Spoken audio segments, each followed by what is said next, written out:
Le Samsung Galaxy S26 Ultra est encore à quelques mois de sa sortie, prévue pour le début de l'année prochaine. Mais je sais que la plupart d'entre vous ne veulent pas attendre la révélation officielle.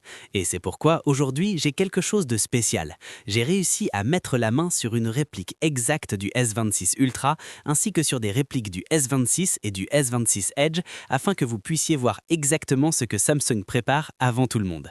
Dans cette vidéo, je vais analyser non seulement les changements de design, mais aussi les spécifications qui ont été confirmées jusqu'à présent.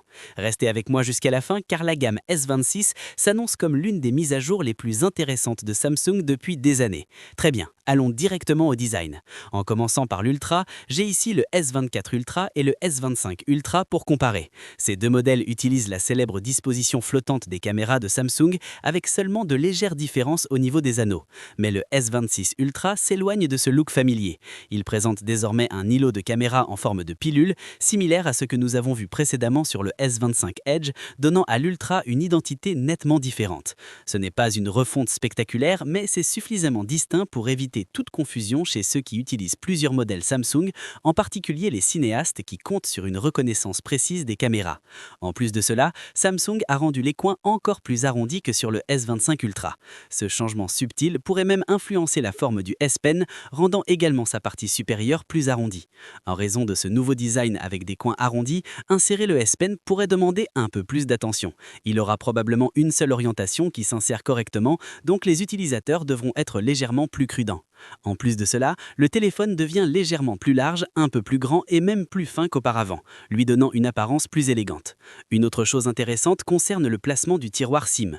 Samsung semble déplacer le trou d'éjection de la SIM juste à côté d'un port microphone et comme les deux trous se ressemblent presque parfaitement, beaucoup d'utilisateurs pourraient accidentellement appuyer sur le mauvais. Ça semble drôle, mais cela va arriver, croyez-moi. En passant à l'écran, le S26 Ultra devrait recevoir une mise à jour majeure cette année. Samsung utilisera la même dalle N14 que leurs concurrents et même les derniers iPhone utilisent. Étant donné que cette dalle a déjà été testée, je peux dire avec confiance que c'est l'un des meilleurs écrans de smartphone à ce jour, extrêmement lumineux, fluide et incroyablement réactif. Ce que j'espère, c'est que Samsung passe enfin à une dalle 10 bits sur l'Ultra. Regarder du contenu Dolby Vision sur cet écran serait incroyable. Et bien que Samsung fournisse ces panneaux à d'autres fabricants, il semble qu'ils aient gardé une fonctionnalité spéciale exclusivement pour leurs propres appareils, la prise en charge de l'écran de privacité. Cette fonctionnalité cache essentiellement votre contenu aux personnes assises à côté de vous, similaire à un protecteur d'écran de privacité mais intégré directement à l'écran. Si Samsung implémente cela proprement, ce sera l'une des améliorations les plus cool de cette année.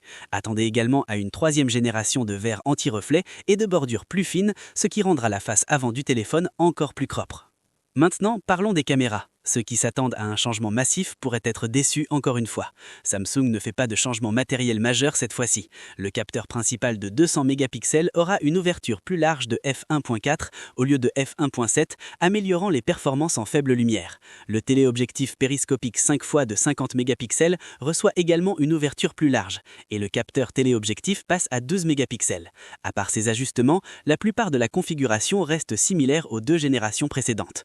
En vidéo, Samsung pourrait ajouter la prise en charge du codec ATV comme alternative au ProRes d'Apple. C'est un ajout sympa, mais honnêtement, Samsung doit encore faire mieux s'ils veulent rivaliser avec des marques comme Vivo et Oppo qui réalisent des progrès impressionnants en vidéographie mobile. En termes de performance, Samsung continuera probablement d'utiliser la dernière puce Snapdragon 4 Galaxy, mais il y a un rebondissement. L'entreprise teste également l'Exynos 2600 pour l'Ultra.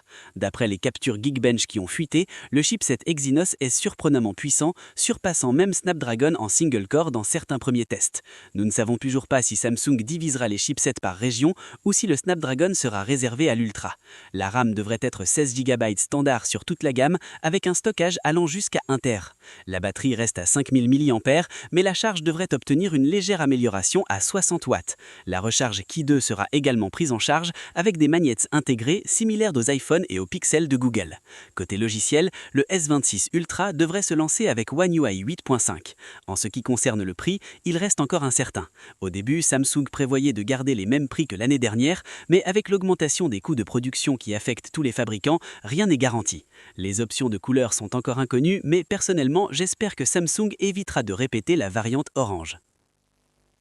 Passons maintenant au modèle de base S26. De l'extérieur, il reprend beaucoup des mêmes éléments de design que l'Ultra, l'îlot de caméra en forme de pilule, les coins nouvellement arrondis et le tiroir SIM placé près du micro. Le téléphone en lui-même est encore plus fin à 6,9 mm et l'écran devrait être sensiblement plus grand que les modèles de base précédents. Comparé au futur iPhone 17 Pro Max, le S26 n'est toujours pas aussi arrondi, ce que je pense être une bonne chose. Et pour ceux qui sont curieux, voici les protections d'écran conçues pour toute la gamme S26, même si nous n'en avons pas ici pour la variante Edge. En ce qui concerne la connectivité, toute la famille S26 sera la première au monde à offrir le Bluetooth 6.1. Tous les autres flagships actuels sont encore bloqués à Bluetooth 6.0. Le Bluetooth 6.1 offre deux améliorations clés, une meilleure confidentialité et une efficacité énergétique améliorée pour les appareils connectés, notamment les écouteurs et les montres connectées.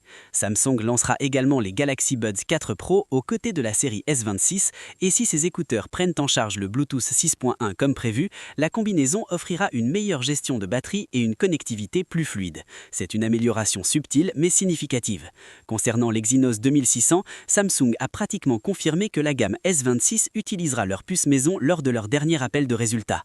Que l'Ultra utilise exclusivement Snapdragon ou mélange les deux chipsets reste inconnu. Et ne tombez pas dans les faux scores Geekbench en ligne montrant des chiffres irréels comme 4000 en single core et 13500 en multicore à 3,96 GHz, pendant que le Snapdragon S Gen 5 tourne à 4,76 GHz. Mais Antirmin Exynos reste compétitif. C'est vraiment impressionnant et nous pourrions voir encore de meilleurs chiffres une fois que Samsung poussera les fréquences à leurs niveaux finaux. Mais la performance ne se résume pas au score CPU, nous devons toujours voir comment la puce gère les charges AI, les températures et l'efficacité sur de longues sessions. Si Samsung réussit tout cela cette fois-ci, la gamme S26 pourrait être la plus performante depuis des années. Et voici tout ce que nous savons jusqu'à présent sur le Galaxy S26 Ultra et toute la famille S26. Si vous avez apprécié cette analyse approfondie, assurez-vous d'appuyer sur le bouton like et de vous abonner à TechTorch pour plus de mises à jour. Merci d'avoir regardé et on se revoit dans la prochaine vidéo.